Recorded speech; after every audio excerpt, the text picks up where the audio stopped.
যে এখানে মানব পাচারের অনেক ভুক্তভোগী, আর এখান থেকে মানুষজন বিভিন্ন দালালের খপ্পরে পড়ে তারা লিবিয়াতে গিয়ে আটক হয় এবং সেখানে অমানুষিক নির্যাতনের শিকার হয়। এখান থেকে আপনি একজন ভুক্তভোগী যদি 20 লক্ষ টাকা খরচ করে সে ইতালি যাওয়ার জন্য চেষ্টা করে, তাকে লিবিয়াতে গিয়ে আটক করে রেখে তার কাছ থেকে আরো অনেক ক্ষেত্রে 20-30 লক্ষ টাকা পর্যন্ত তাকে নির্যাতন করে তার কাছ থেকে নেওয়া হয়।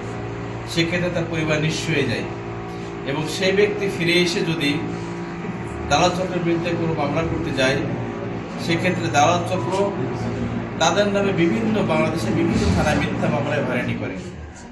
একদিকে তার টাকা পয়সা সর্বশান্ত হচ্ছে, অন্যদিকে সে আইনের প্রতিকারও পাচ্ছে না।